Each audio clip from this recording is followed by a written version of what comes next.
Welcome to this edition of our weekly webinar series sponsored by the Committee on the Present Danger, China. This is a very important program, one that addresses a topic that has been a feature of the work of the committee from its inception in 2019, as I recall. It was one of the founding principles of our work that we were up against an adversary in the Chinese Communist Party that was pursuing the destruction of America using every angle of attack available to them.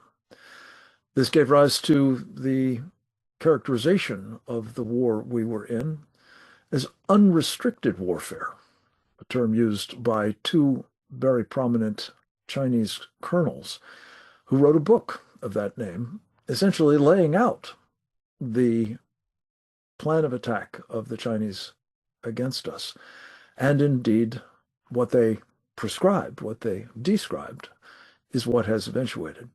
So many of these programs have addressed various aspects of that threat, including an overarching theme, which is that funding from the United States has been making possible many aspects, if not virtually all of those aspects, of unrestricted warfare against our country. The money comes in part, of course, from trade, unbalanced trade that has benefited the Chinese enormously. But it also has come from our capital markets, the financial center of the world, in fact, and money that has sluiced to Chinese companies from Wall Street originates generally from the pension funds, the mutual funds, the exchange traded funds, the index funds, and the other investment vehicles that portfolio managers on the New York Stock Exchange and others have elected for quite some time now to divert, in part, to the Chinese Communist Party, in the process making very substantial fortunes for many of those masters of the universe on Wall Street, but also in the process, of course, helping to underwrite the Chinese Communist Party itself and its various activities, including not least those of the military-related companies of China, those working directly or indirectly for the People's Liberation Army. And to be clear, basically every company does that to some extent because under Chinese law, it is the obligation of every Chinese company, every Chinese individual for that matter, to do the bidding of the party and to support civil-military fusion, as Xi Jinping has called it. The other feature of this, of course, is that it has put in jeopardy the billions of dollars that have emanated from American portfolios. In some cases, corporate, in some cases, those of universities and colleges and other institutions, but also, to a very considerable degree, those of individual Americans who are relying on such funds for their retirement or their children's education or for other purposes, perhaps vital to their personal well-being and maybe even their survival. And unbeknownst to them, these funds have migrated and are actually being used, at least in part, to build weapon systems that the People's Liberation Army is deploying for the purpose of killing us. The old-fashioned kind of warfare, not the pre-kinetic, unrestricted kind, not even the people's warfare kind of all of society, but actually the old-fashioned kind, the shooting kind. And this will be a very bad day if that kind of warfare eventuates on top of everything else. And we've discovered to our horror that we have enabled it, thanks to what Wall Street has done and what it has done with the acquiescence, if not actually the enabling of the Securities and Exchange Commission, the federal regulatory agency that oversees Wall Street and establishes the lines within which it must operate, along with, of course, the Congress and the security laws that it adopts. We have a panoply of securities regulations. And what this particular program is going to focus on is what happened in May of 2013 and in the years since that has given rise to an egregious situation in which our monies have been applied by the Chinese communists for these nefarious purposes on a sweetheart basis, a privileged basis, a basis in which they uniquely get to ignore the securities laws and regulations of the United States. This was pursuant to a memorandum initiated between the Security and Exchange Commission's Public Company Accounting Oversight Board, PCAOB, and its Chinese counterpart back in May of 2013 with the aggressive assistance of then Vice President of the United States, Joe Biden.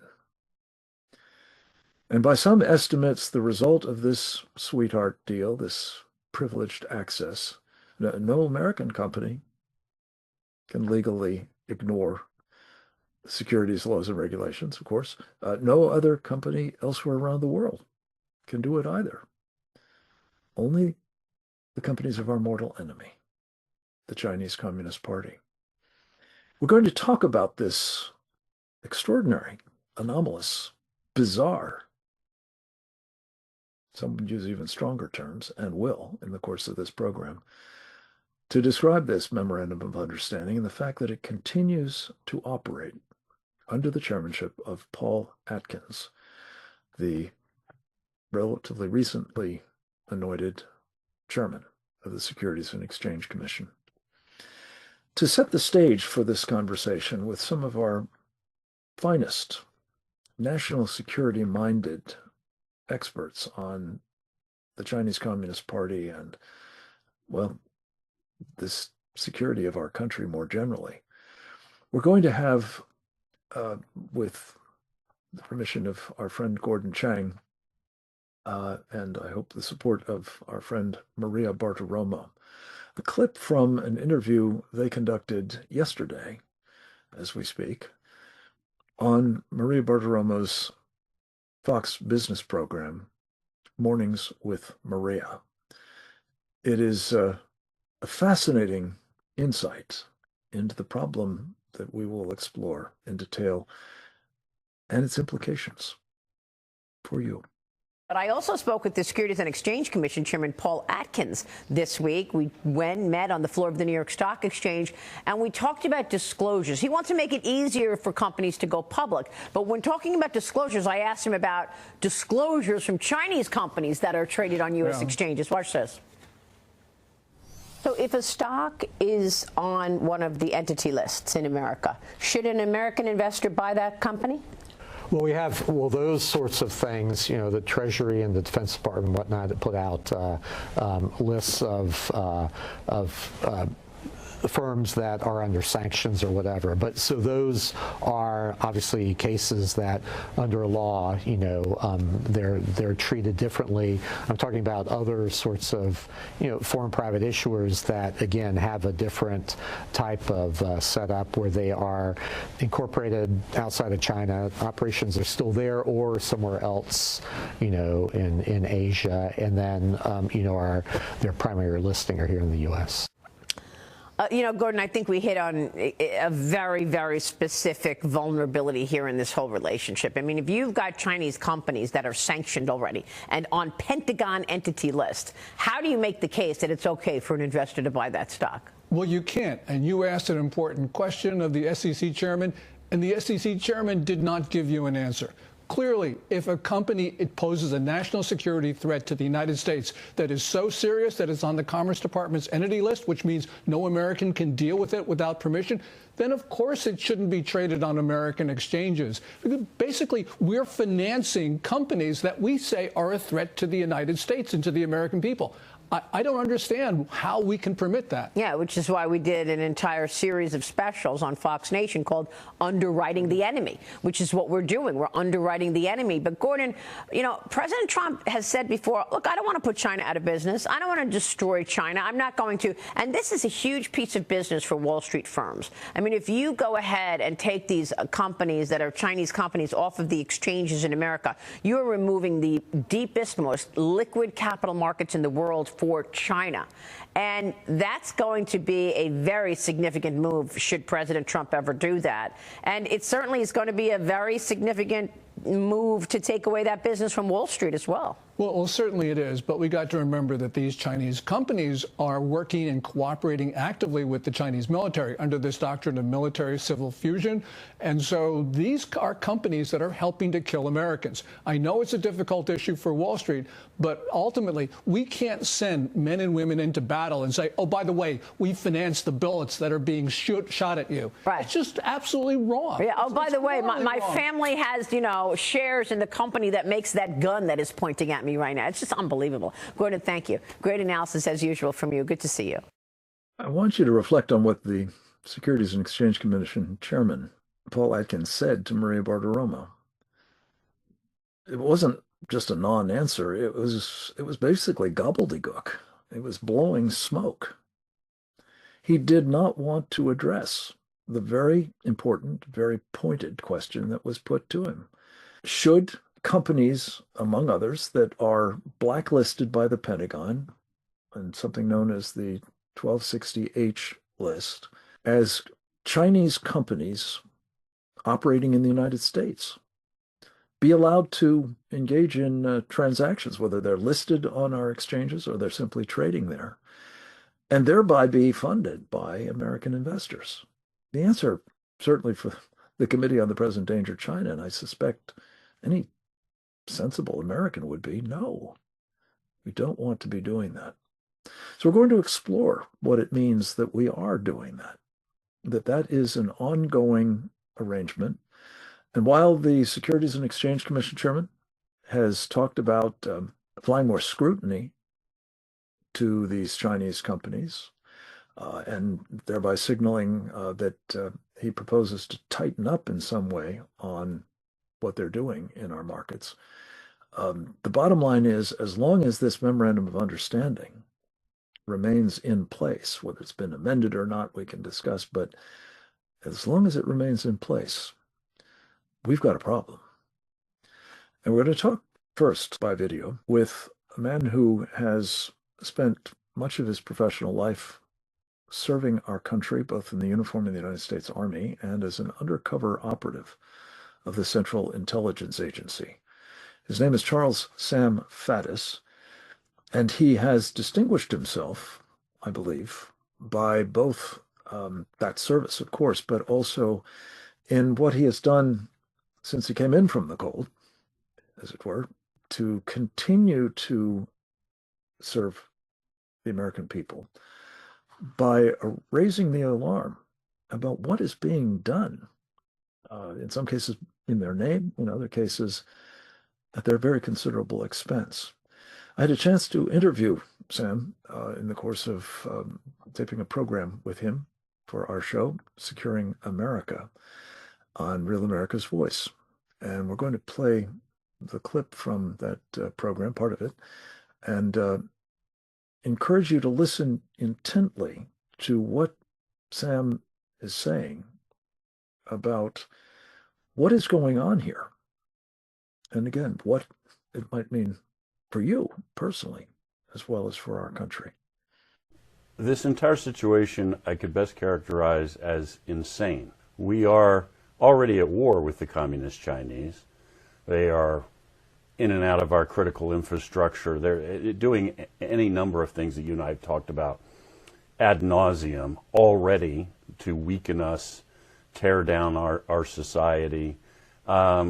And they are running flat out to prepare for a conventional war with the United States.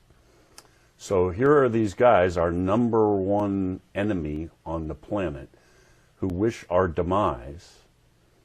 And while we are struggling and failing, actually, to keep up with things like the naval race with them, to build enough ships to confront them in the Pacific, here we are pumping money into communist China. So we're basically paying for the planes, ships, artillery, and everything else.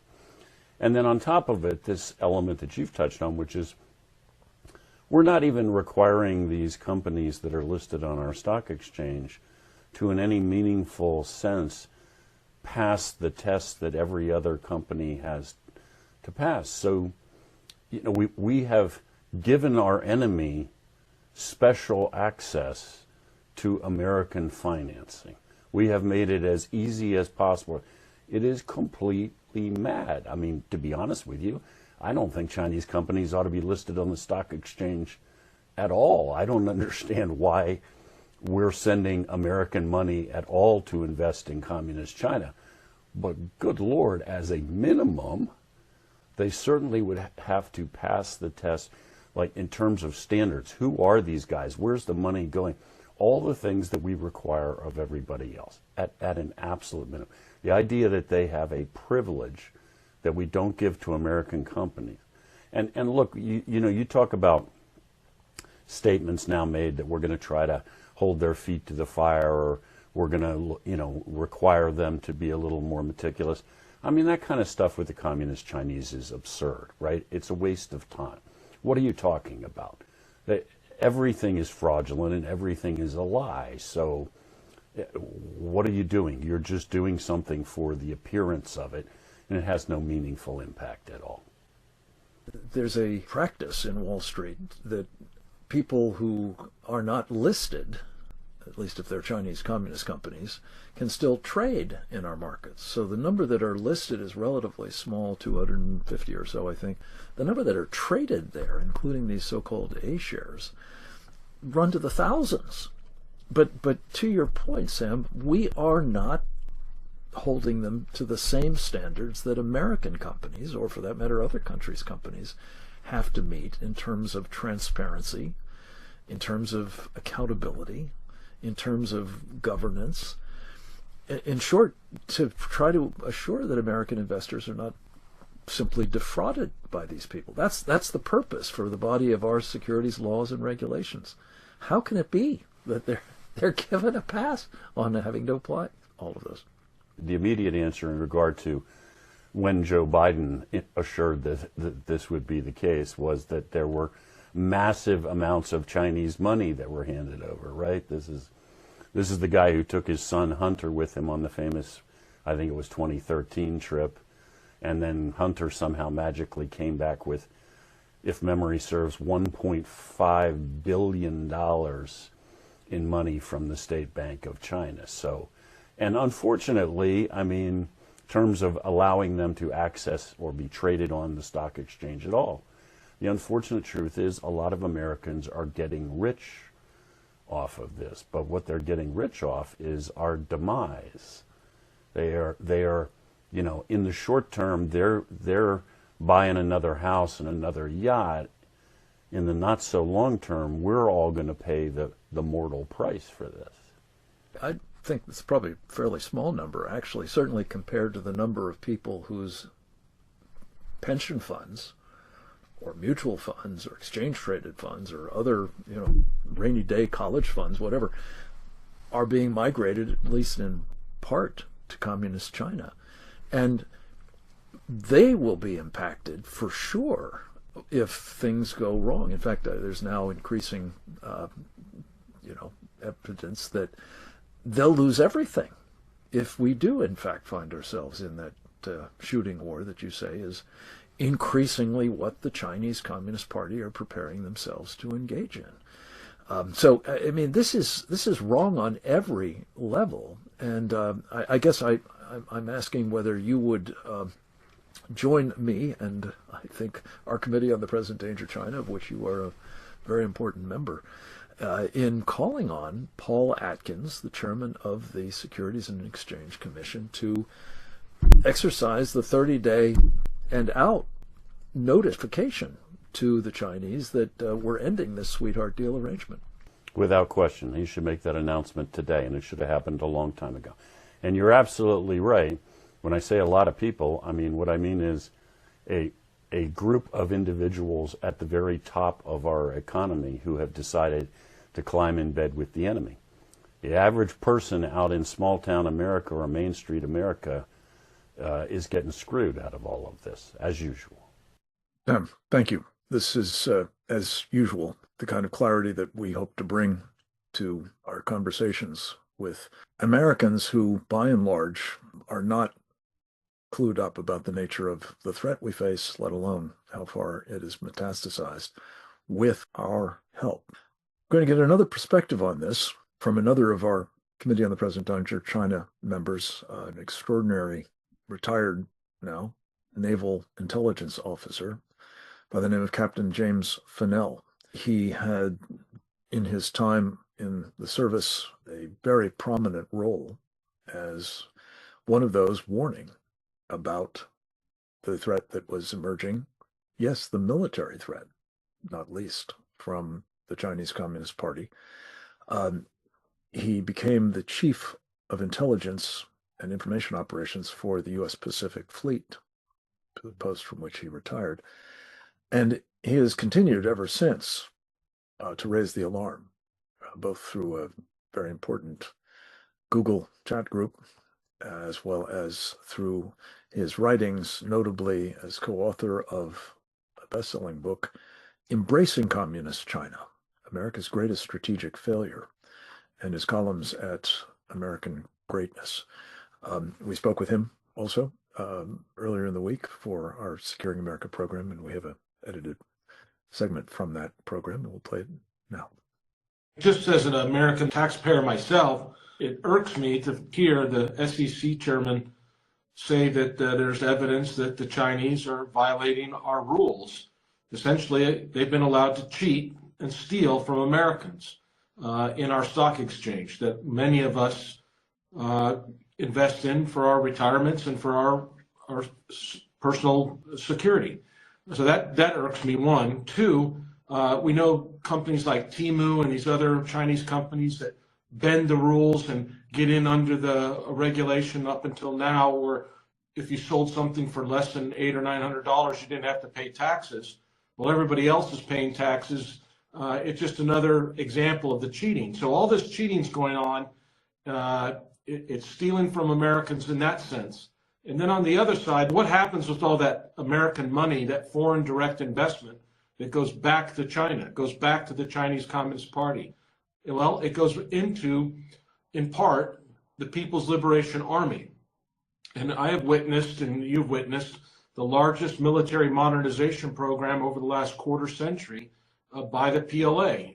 And not just their PLA, but their Chinese Coast Guard, which is an arm of the People's Liberation Army, and their campaign to take territory that they claim is theirs, be it the islands in the South China Sea, be it the Taiwan, which is the big gem for them, or now what we've seen in the last month is they're focused on Japan and the Senkaku, and now even up into the Ryukyu Islands and even the Kuril Islands, supporting Russia and their claims up there. So what we're seeing is a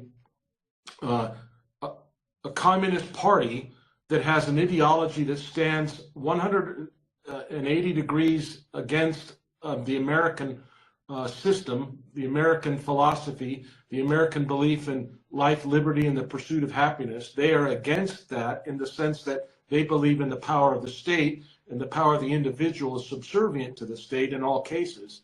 And they are now able to export their worldview because they've received money, mostly from America, but from Europe and other places as well, that allows them to arm themselves and to be able to coerce other nations and threaten them with military force. And that's why we see the Chinese Navy is the largest Navy on the planet.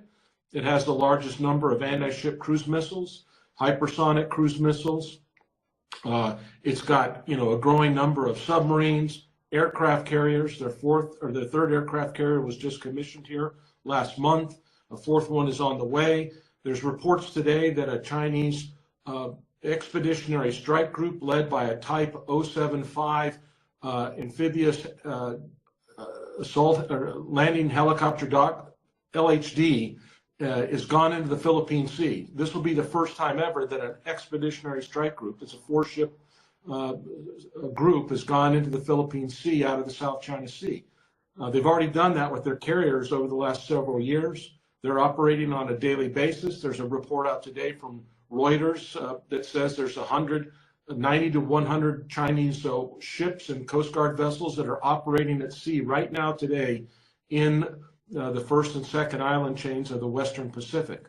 When I retired 10 years ago in 2015, after 29 years in the Navy, the U.S. 7th Fleet was always the dominant naval force in the Western Pacific. And when you add in our allies like the Maritime Self-Defense Force from Japan and our allies from Australia or the Philippines, we were always the dominant, the West, the United States and our allies were always the dominant naval force in the Western Pacific. But because of the thievery that's gone on from the People's Republic of China, whether it's violating our S.E.C. rules or stealing intellectual property or being just fed money from companies that are backed by the likes of Jamie Dimon and others that think that it's okay to give the Chinese Communist Party money, they are now in the position where they're the dominant naval force and they're able to coerce nations and threaten them to follow what they say. And they're going to do that to us. They're already doing it in the terms of what they've procured with the DF-26 ballistic missile that's designed to sink carriers, but it can also be used against Guam. They've got a whole plethora of air-launched from aircraft missiles that can hit Guam from bombers. They've got submarines that can attack Guam. They're putting their carriers out around Guam. So we have a risk now of U.S. military forces that are in Guam. Our military forces in Okinawa are certainly at risk. Our naval forces in Yokosuka and Tokyo Bay are at risk. Our carriers and the 7th Fleet's Destroyer Squadron 15 are at risk. So we have a lot of risk just in the Western Pacific. But I'm asking people to consider, 25 years ago, all the experts in D.C. said, oh, that'll never be a problem, don't worry about it. And it's now clearly a real problem for us in the Western Pacific. So ask yourself where it's going to be in 25 years. And I'm here to tell you, if you live in Honolulu, you're going to have a problem. And it may be, it won't be much longer to the West Coast. So we have fed them and given them money, and it's got to stop. And Americans can do it themselves by not buying their stuff. Not buying their stuff and not investing in their companies, including the PLA ones. Another bracing presentation in terms of the actual impact of the financing that we've been doing. This is not a joke. This is not a drill. We are making possible, and have been, the largest military buildup in history. And that would be the Chinese military might that is being amassed for the purpose of, as Captain Pinnell said there in his closing comment, not just threatening our interests, our allies, our bases, our operations in the far Western Pacific, but in the Central Pacific as well. Areas that our friend Cleo Pascal has said on this program and elsewhere are the western frontier of the United States. Guam, most obviously, but the Confederation of the Northern Mariana Islands as well, and of course Hawaii. But then, in due course, inexorably, the United States itself, the continental United States, that is also going to be at risk, as will all of us, if the Chinese see the need to use that kind of power against us, the kinetic kind. We're going to take stock of all this with yet another distinguished national security practitioner, another 06, as they call them, retired Marine Corps Colonel, Grant Newsom. Grant has the distinction, in addition to having served in uniform with, again, great distinction, having also been a foreign service officer in our embassy in Tokyo, as well as a businessman for many years in East Asia. And it was in particular in that last context that I wanted to have him contribute to this conversation because of his firsthand knowledge of what happens, what it means when American corporate titans, like those associated with Motorola, for whom he worked, make the decision, the insane decision, as Sam Faddis put it, to basically enable the Chinese Communist Party to destroy their companies, as well as enhance their ability to destroy everything else that we hold dear. Grant Newsom is also a very active contributor to the public policy debate. He is a senior fellow of the Center for Security Policy. He is an essayist and participates in innumerable interviews, as well as having authored a best-selling book of his own entitled When China Attacks, a Warning to America. We caught up with him as well for our show, Securing America, and I'm delighted to be able to present to you a portion of our conversation with Grant Newsom at this point by a video. Thank you for taking some time to talk us through what's going on here as a result of some evidence that the chairman of the Securities and Exchange Commission is rethinking the kind of complete blanket support that his outfit has been giving to having Chinese companies, including some working directly for the People's Liberation Army, in our capital markets, getting our money to help them do bad things, possibly to us. Your thoughts, sir? Well, I hope he does it. At least he's talking about it. Whether or not the chairman can actually get something done, I don't know. One has to be skeptical about it. I think his heart is in the right place, but he's going to find lots of opposition to doing something that is so sensible and commonsensical that one almost despairs. There's no reason on earth why Chinese companies have been allowed to list on U.S. exchanges despite not meeting any of the requirements any other company, American or anywhere else, has to meet. They have an exemption to that, and it's not just listed companies, it's companies that are registered to do business in the United States as well. And it is really just putting up a big sign and saying, if you want to commit fraud and you're from China, come here. He's got an obligation to protect American investors, American citizens, and also an obligation to protect the nation. And by doing this, he is putting Americans at risk, and they've all been cheated, or will eventually. But he's also helped the Chinese military access U.S. capital markets to build up the People's Liberation Army, which is going to kill Americans. This should have been just revoked years ago. It should never have been allowed to happen in the first place. But here we are. Whether or not the chairman will be able to do what's necessary, I have my doubts. I hope he can. But this is something that should take about 5 minutes to figure out and to get rid of these companies and their access to the U.S. markets.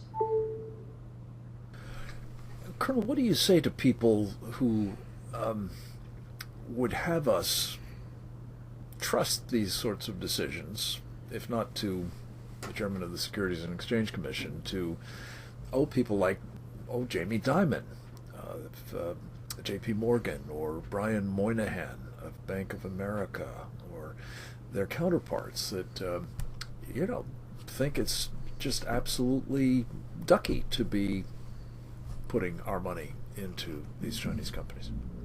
Well, hang around Wall Street for a while and you will realize that the people there are motivated by one thing, and that is as much money as they can make themselves. You may think, well, how could it possibly be? They're at least patriotic. They care about American citizens. At best, they don't even pay them any attention. At worst, they hold them in contempt for not being smart enough to be the masters of the universe, to have gone to Wharton. And it is about that brazen, and it is that really just malicious.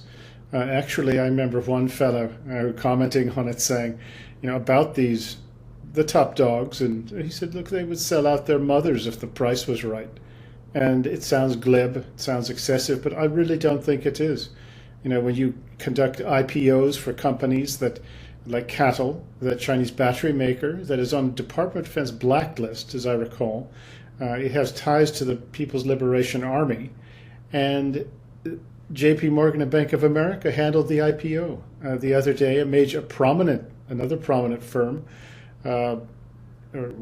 helped a Chinese gold company get listed. I won't say their name. And the Congressional China Committee is going after them for that. So if there's money to be made, there's a type of American who will perform like a sea lion at say, SeaWorld that smells a mackerel snack.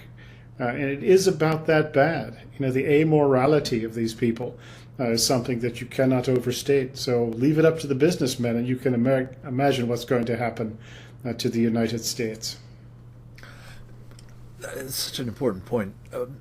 The thing that is particularly stunning, and I wanted to draw on your personal experience with a company that was once known as Motorola, the titan of American communications technology. Can you rely on them even to do the sensible thing for their own business interests, let alone the national interest? I mean, are they willing to sell out their mother or, their children, for that matter, even if it means the demise of their company? Well, I think they're just not very smart, whatever it is. They get blinded by this illusion, the allure of the China market, for example, and think that it's just like doing business in Arkansas. What's the big deal? And I just think they're not very clever about it, and they, too trusting, just naive, and I think they're just, as I said, blinded. Motorola went into China with the encouragement of the United States government. Motorola did everything right, did what the Chinese Communist Party wanted them to do, handed over technology, know-how, set up operations there, and whatever they didn't give away was stolen, of course, but all they did was create their own competition, and it appeared soon enough. And the ultimate objective of the Chinese communists when they invited Motorola in was to strip them of their technology, create rivals, and destroy them. They succeeded at that. But it's hard to imagine the naivety of business people. They just don't look at the political risk aspect, the nature of the market they're getting into. At least when it comes to China. Other places they do pretty well, but China, I think Westerners and, well, generically speaking, white men have been going insane over the China market for centuries. And how many of them have actually made any money there over the long term? I would suggest it's a very short list with maybe nobody on it. Colonel Newsom, thank you. You're the voice of hardened experience, as well as a veteran of hard experience, is incredibly valuable on precisely this point. We cannot rely upon corporate America to make decisions that are even in the interest of corporate America. Corporations, they run, let alone the national security of the United States.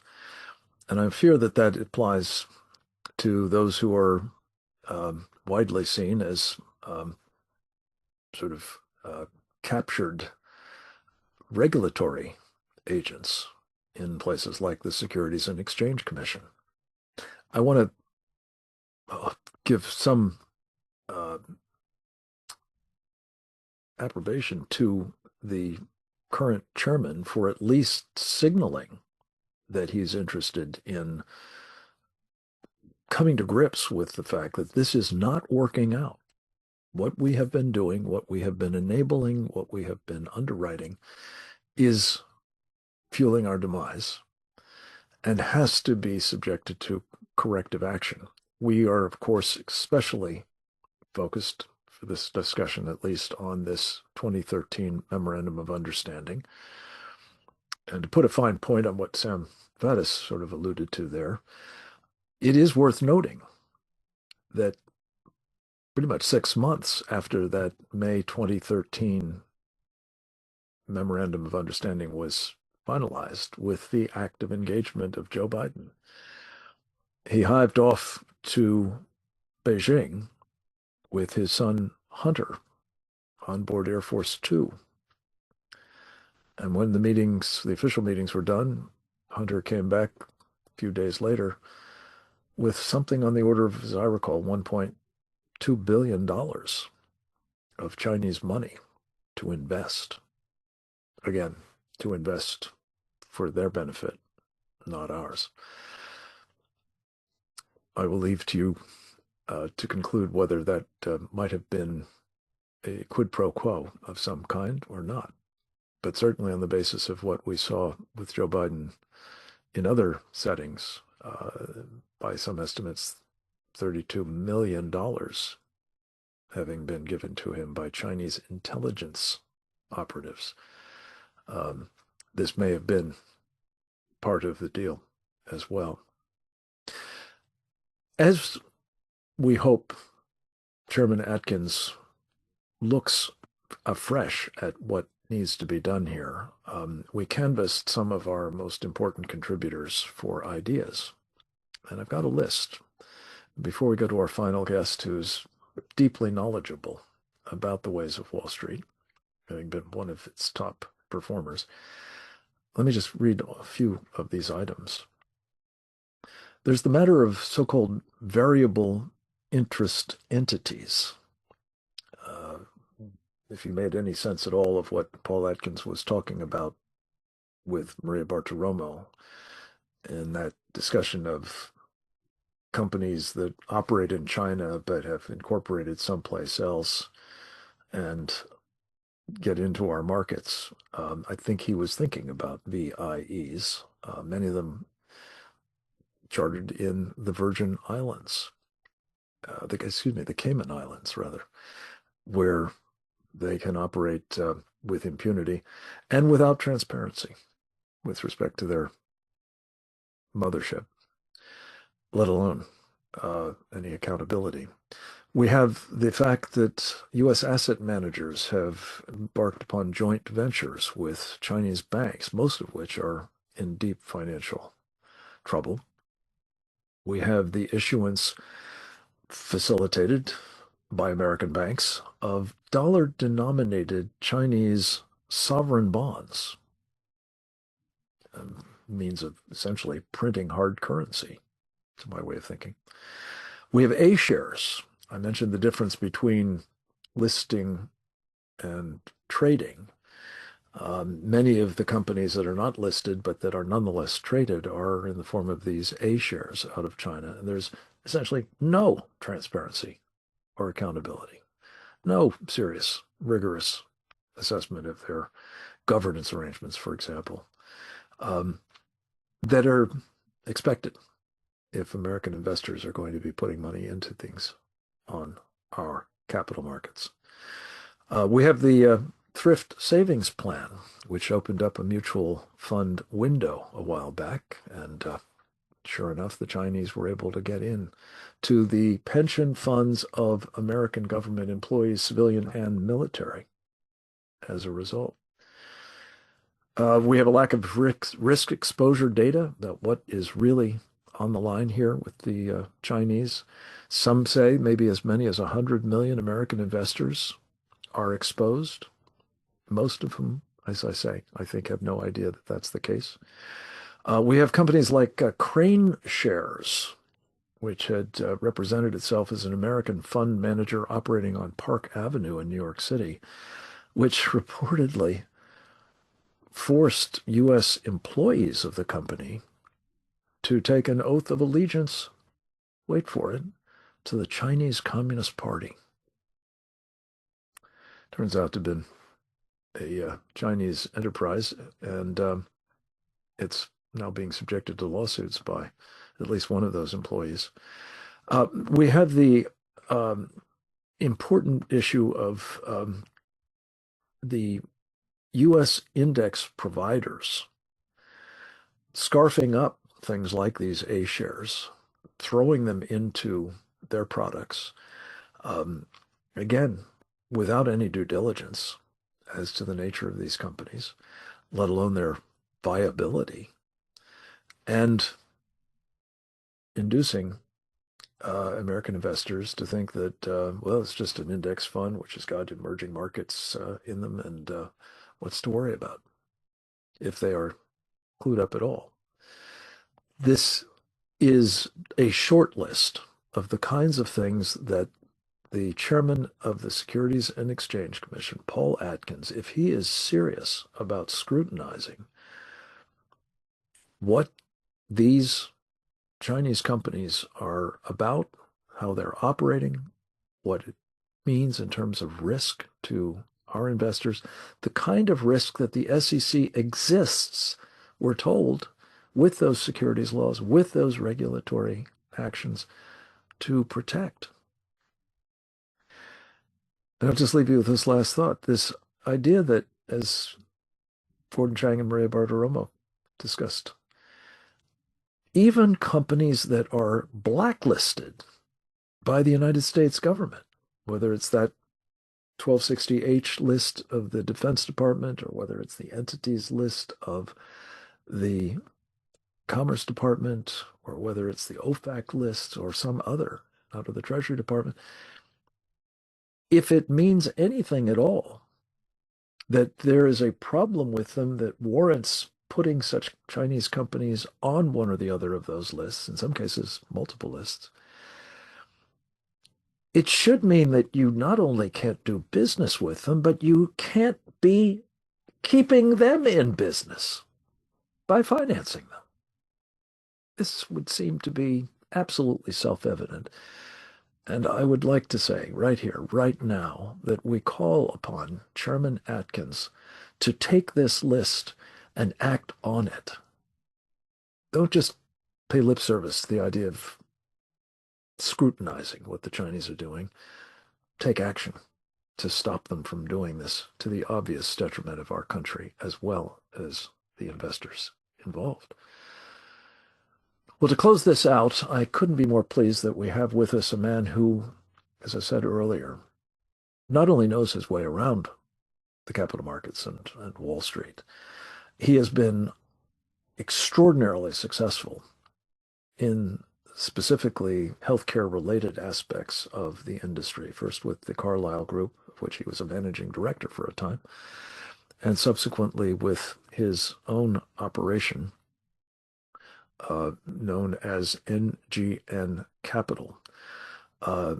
He oversees a $500 million worldwide healthcare venture capital fund, and he has been honored by the Wall Street Analyst Hall of Fame with the rank of number 15 out of 15,000. We're proud to call him a friend as well as a colleague. In addition to that important work, he has also been very much a freedom fighter, notably with his two enterprises, SaveTheWest.com, as well as Citizens for National Security. I had the privilege of addressing that group last weekend and was so impressed, as always, by not only the quality of the people involved in Citizens for National Security, but also for the leadership of the organization that Ken Abramowitz provides.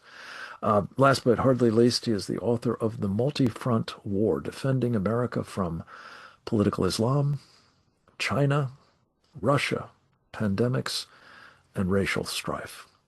Ken Abramowitz, thank you for joining us and bringing your expertise in all of these areas to bear in our closing segment of this very important program. Over to you, sir. Thanks for all those nice things you said. I didn't even want to stop you. You know, if you want to say some more nice things, we could just wrap up with that. I actually had 6 conclusions that I wanted to bring to everybody's attention. Some relate to the financial markets and others to the general issue of U.S.-China relations. Number 1 observation, China is at war with America, but America's not at war with China. We don't wake up every morning saying, oh, we're in a state of war with China, what should we do? The leadership of China wakes up saying, we're in a state of war with America, what should we do? So that's a problem. That's a mismatch of policies. Number two, relative to the direct issue that you brought to our attention today, we, 12 years or so ago, allowed Chinese companies to trade and list on the New York Stock Exchange without matching the accounting standards of U.S. companies. Also, U.S. companies have other rules. They have to announce earnings quarterly. They have annual meetings, which anyone can attend. If you're a shareholder, people have a right to vote, even though they're a small piece of the capitalization of a company, they still have a right to vote for management. In these Chinese companies that don't meet American standards can also be incorporated in what we call ETFs, exchange traded funds. They're like mutual funds. And they all could be in various indices that Wall Street likes to have to measure various money managers against each other or against a standard. This can be fixed in a month, and I don't know why it hasn't been fixed. One of the troubles President Trump has is there's 1,000 problems facing our country. Unless it gets to President Trump's desk, he's not acquainted with it. You can't be acquainted with 1,000 issues simultaneously when you're the president. Observation number three, we don't recognize the 7 forms of warfare. For example, we recognize kinetic war, in other words, things blow up, and we recognize cyber. But we don't recognize chemical and biological as a direct form of warfare. The Chinese killed 1 million Americans with COVID and 1 million with fentanyl. We barely know that as a society. We don't recognize cultural warfare. All of us today, and everyone listening, we're all cultural warriors. We fight with our brains and with our words. We don't have uniforms. We don't shoot anybody. We are also facing economic war, which is the topic of the day. But we also have legal war and demographic war. There's some estimated 100,000 or 200,000, maybe more, Chinese of military age that snuck through our border. Where are they? Who do they work for? What nefarious ideas are they working on? So let me mention the fourth point. One of the reasons why we miss issues is we have no one person in charge. In a perfect world, since I think we're in World War III, we would have one person in charge of World War III, like a General George Marshall, I'm told, was in charge of World War II. And since we have 3 groups of enemies, which I color code red, green, and blue, the reds are the communists like China, Russia, greens, Islamists like Qatar and Iran, and the blue, the globalists like the UN, World Economic Forum, and drug cartels. We should have one person in charge of World War III, but under that one person, there should be one person in charge of the reds, one person in charge of the greens, and one person in charge of the blues. So the point I'm getting to is we don't have an organizational structure to understand the enormity of challenges facing us on those 3 fronts. And as a final point, if we had this proper structure, the conclusion would be pretty quick that we're underspending, I'll just guess, $100 or $200 billion. And it's not just military, it's not just ships, it's ammunitions, but it's all of the above, all the 7 forms of warfare. And the external relations with our enemies and internal within America, the relations with our enemies. So it's one of the reasons why Mamdani is mayor-elect of New York. If we had someone in charge of the Greens, well, he's both a red and a green and a blue, by the way. He's a trifecta of evil. Someone would have pointed that out to President Trump and stopped it. But that person didn't exist, and so therefore it didn't happen. So anyways, those are my key conclusions, and I try to do things in 5 minutes, and my 5 minutes is up. Thank you very much. Thank you for your contributions, Ken, and for the discipline that you bring to presenting them. You are our only live guest, so the pleasure is mine to be able to continue this conversation a bit with you and maybe to tease out some of the things that you alluded to there.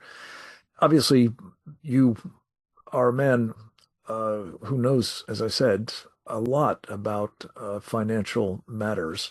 You've worked with people at the highest levels of the financial sector, I think it's fair to say, and you've distinguished yourself as one of the best in the business. One thing that just is a persistent question to those of us who aren't, in that world, is what are these guys thinking when they make decisions about investing in enemies of our country, People's Liberation Army tied companies specifically, or even, as you may have heard some of what Grant Newsom was talking about, they're signing the death warrant for their own companies by getting into arrangements whereby they transfer their intellectual property, or they have it stolen, but it's accessible to the Chinese, and they will, in some cases, actually transfer wholesale their plants to China, or at least otherwise facilitate the buildup of the competitor that ultimately will destroy them. Can you give us an insight into what is going on in their minds? Is it nothing more really than personal aggrandizement and greed? Well, I'll give you a couple of well-known quotes. Number one, follow the money. Number two, I believe Lenin had an expression that the capitalists will sell us the rope to us that we'll use to hang them, paraphrasing it. So when you're dealing with people who deal with money, in American corporations, I call money machines. They sell products, they sell services, they make money, they pay the employees, there's bonuses, there's stock options. Everybody wants the company to be bigger and more prosperous, and the shareholders want the company to shareholder for the price to go up. I mean, everybody involved in the company is rooting for the success of that company. Now, there's two successes that companies have, among others. One is short-term and one is long-term. So companies are supposed to balance the short-term and the long-term. And generally do that. In other words, they have to report earnings every quarter, but they also have an annual plan. They have a plan for next year. They have a vision for years 3, 4, and 5. So they want their stock options to be worth money. So they're balancing short-term and long-term, but sometimes they emphasize the short-term, because humans being humans, if you can make some extra money quickly, it's hard for money machines to turn down that opportunity. So I would say it's just human nature that people in companies, financial companies, any company, can't turn down opportunities. They very rarely use morality to stop themselves from doing bad things. And in a way, it goes back to what you said at the outset of your remarks, too, that China is at war with us, but we fail to recognize that fact, and we certainly don't think of ourselves at war with them, don't want to be, and for all intents and purposes aren't. Our friend Dr. Karen Sigeman has said on these programs in the past and elsewhere that, it's kind of like that old line about if a tree falls in the forest and no one's there to hear it, does it make a sound? And she says, if there's a war underway and nobody sees it, nobody's aware of it, nobody's paying attention, can you still lose it? And I think the answer to both questions, of course, is yes. So Ken, when you're, again, counterparts in the financial space think about China, is it the case that they would say, we will only treat them as an enemy and thereby not do deals with them, not finance them, not otherwise enable them? If somebody in the United States government tells us that's the case, we're not going to give any independent thought to it. We're not going to apply any caution, perhaps for the reasons that you've just mentioned, unless, again, somebody in official Washington tells us that we have to, or makes it, in fact, a matter of law that they have to. If the answer to that question is yes, what do you do about the fact that they've got these huge lobbying operations that are very purpose-built to try to prevent any kind of instruction like that from being handed down at the expense of their business opportunities. Your point's well taken. Our government should declare war on China. The trouble is, when we declare war on someone, we only think in kinetic terms. So if the president announced war on China, people say, oh, who are we going to blow up? Where are the missiles? We have to buy more arms. But as we were discussing with the concept of unrestricted warfare, there's 6 other forms of warfare. And we don't know how to declare financial war on China and not military war, or not declare cultural war on China and or demographic war. We don't know how to do that. We don't even know we have 7 forms of warfare. The only thing we know is we have kinetic warfare and cyber, but we don't recognize the other 5 forms of warfare. So therefore, corporations will say, these multinational corporations, they invest in 100 countries. China's the 2nd largest market in the world. Just pretend that I'm the president of some large company, and I announce I'm not going to invest in China. I know it's the 2nd largest market. I know it's fast growing. I know they need my products, but they're run by a criminal organization called the Chinese Communist Party. And I'm not going to be involved, because if I build a factory or sell products, they're eventually going to steal my property, steal my IP, make life difficult for me, not in the beginning, but in the longer term, and I'm not going to do that. And meanwhile, all of my competitors are investing in China. And the shareholders say, what's wrong with Ken Abramovich? He's a lousy CEO. He's missing the whole opportunity of China. I'm going to invest in the 5 competitors they have, because they have CEOs who understand business better than Ken. So you see, there's also the competitive issue. The risk of sounding disagreeable, and I think your point is generally very well taken, but I'm not even sure that most of us get the cyber warfare as a form of warfare. It's famously said that there are 2 kinds of companies that have been hacked and companies that don't know they've been hacked. So this is going on a lot. And I want to read quickly, Ken, something that our old friend Bill Gertz reported at the Washington Times about a hearing that took place earlier in this week on this point. And it featured comments that he was highlighting by a fellow by the name of Zachary Tudor, who is the associate director of the U.S. government's Idaho National Laboratories National and Homeland Security Science and Technology Director. That's a mouthful. And he made the following comments. He said, our nation is, quote, facing an unprecedented wave of cyber threats directed at our critical infrastructure. And that in addition to conducting cyber espionage to steal vital technology and information, China's government-linked hackers are pre-positioned to conduct cyber attacks on the electric grid and other critical infrastructure. And he talked about this Chinese hacking group called Volt Typhoon, which is specializing in cyber warfare, as you would call it. He said that they have been discovered on the basis of an attack that they did on our infrastructure, the grid and so on, in 2023 to have infiltrated U.S. utility networks with the goal of, quote, long-term positioning for disruption, unquote. And it goes on to this effect. But he said in conclusion, America's adversaries are not waiting. They are already embedded in our systems, mapping our infrastructure, and preparing to disrupt critical operations at a time of their choosing. The threat is no longer hypothetical. Cyber attacks on energy infrastructure are a daily reality and a growing strategic weapon. That suggests to me, Ken, that we're not taking seriously cyber warfare as a form of warfare. We're certainly not doing much to ensure that all of that infrastructure, including the grid upon which we, as you know, so critically depend, can survive this kind of operation against it. That underway now, let alone what happens at a time, as he put it, of their choosing. Your thoughts? Well, I heard President Xi, I don't know, maybe a year or two ago, publicly say that we have a better form of government than the Americans have. Mm-hmm. And so I was trying to say to myself, what is he thinking about that?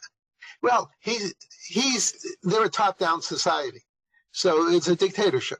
So they see the whole picture very well, and they coordinate among the 7 forms of warfare very well, and they put more resources here or there where they see the greatest opportunity.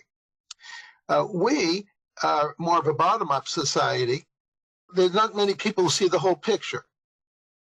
We were just discussing financial organizations that just look at life from the financial point of view. Or there's a corporation, just a regular corporation, that gets hacked. And now suddenly they see cyber from the defensive point of view. They're not hacking Chinese companies. They just get hacked, and they call the FBI or someone like that, and they say, oh, I've been hacked. And they don't see the biggest picture. That's why I said that we're not organizationally designed to fight World War III. Yeah. We don't have one person walking into the office saying, I'm in charge of World War III. Or you don't even have to use that word. You don't have one person who walks in and say, I'm in charge of worldwide coordination of all of our policies. Mm-hmm. Now, we have someone like that for domestic and someone for foreign. But we don't have one person who puts together domestic and foreign and sees the whole entirety of the mess. Theoretically, the job of the President of the United States, right? Yes, that's right. It's the job of but again, the President of the United States has 1,000 things to do. Mm. And so going back to the World War II analogy, if we pretend we went to go visit FDR and we asked detailed questions about World War II, he would say, I'm the President of the United States. I'm not in charge of World War II. I made the decision that we're going to prosecute World War II until unconditional surrender. Yes, I made that decision, but go see General George Marshall. He'll tell you about the war. Well, so President Trump actually has too many things to do. He's the President of the United States. He's in charge. He doesn't know this, but he's in charge of World War III. Also, he doesn't know that he's in charge of war with the Reds, war with the Greens, war with the Blues. And he's not cognizant of all the 7 forms of warfare. And he's not cognizant that the outside enemies are internal simultaneously. So, and I don't blame him, because of all the difficulties of being president, to prosecute World War III at the same time is beyond the abilities of any normal human being. And so I think that's why President Xi said we have a better form of government. Yes, because he's making all the decisions and he sees the whole picture and he's moving the pieces around on the chess board or checkerboard, and we're not counteracting him. So yes, I can see why he thinks he has a better form of government. Well, the fact that he's running it, I think, is one of the reasons why he thinks that, of course. But I will tell you, as you know, Ken, I call it World War G, and that moving around the pieces on, maybe it's the Go board rather than chess or checkers, is very much what he's about. We're out of time, but I can't help but ask one last question, if I may, Ken. Given your expertise in the healthcare business, you alluded to something that is also profoundly worrying. As you say, follow the money, but you might also say follow the mortality, and that it would be what has been done to this country through chemical warfare, especially in the form of fentanyl, and biological warfare in the form of COVID-19. You alluded to both, and the loss of life that they've taken here. Could you just say a further word about how the Chinese are almost certainly responding to the way that we have responded to those 2 forms of warfare they have waged against us with murderous effect? Well, you remind me that during President Trump's first term, he publicly said, he never said, I don't think he said it twice, he just said it once. He says, and we're going to sue China for $7 trillion. That's with a T. $7 trillion for compensation from COVID. In the next, 3 seconds later, the Chinese announced that if President Trump actually wants the $7 trillion, he's going to have to fight a nuclear war to get it. So you can see how sensitive they were to that accusation, and it died down immediately, and no one said anything further about it. But President Trump was 100% correct. You can see we're not going to have a nuclear war with China to try to find $7 trillion. of compensation. By the way, in that category of chemical and biological, I also include arson. So whenever there's a big fire, I always say, oh, were the Chinese behind that? I know in Israel, when there's a big fire, the terror organizations are behind it, you know, 95% of the time. So that's another form of warfare. Also, I hear stories of the 200,000 or whatever Chinese agents. I'm sure some of them are learning how to blow up dams. Well, that would be another form of unconventional weaponry. Yeah. I'm so glad you've emphasized that. This is a subject to which we often return in this webinar series, is the presence in this country of people who, I mean, they may be honing their skills, but I'm pretty sure they came trained to blow up dams or engage in cyber warfare or use biological agents in these labs like the one they put into Reedy, California, for example, and probably have elsewhere. This simply underscores, Ken, both your own expertise in all of these matters, as well as the urgent need for the rest of us to become more knowledgeable about them and demand that our leaders, whether they're elected leaders, the President of the United States with all the things on his plate, second in command perhaps, who is managing all of these World War Z related problems, or otherwise, as well as appointed individuals like Securities and Exchange Commission Chairman Paul Atkins. We must insist that they become knowledgeable about the sorts of things we've discussed here and take appropriate action in response. It's not enough to simply be mindful of a problem. You have to act on it. And the Committee on the Present Danger of China exists to help not only raise the alarm, but also assist in thinking through the kinds of actions that need to be taken, as well as seeing to it that they are. I'll conclude with just one last comment. As we speak, I learned that the United States National Defense Strategy, I believe it's called, has now been released. I'm told there are some 21 or more references to China in it, and that, at least according to our great friend Captain James Fennell, the treatment of China is seemingly fairly robust, which we're grateful for. We'll probably get to that topic in our next meeting, and I hope that all of you, if you haven't already subscribed to this webinar series at presentdangerchina.org, that you will do so without fail, because you're not going to want to miss that program and those that will be coming. Plus, take advantage of the incredible body of work that we have created over, as I think, 220 of these programs over the past couple of years. And once again, as always, I want to thank our colleague Oleg Atbashian, who is incalculably important in making all of this possible. And of course, those who contribute to the content as well. In this case, our friends Gordon Chang, Maria Bartiromo, I'm going to thank her especially because of the incredibly important work that she does with her program day in and day out, and especially her specials on underwriting the enemy. Also, of course, Captain James Fennell, Colonel Grant Newsham, Sam Faddis, and our very special friend, Ken Abramowitz. God bless you all, and God bless America.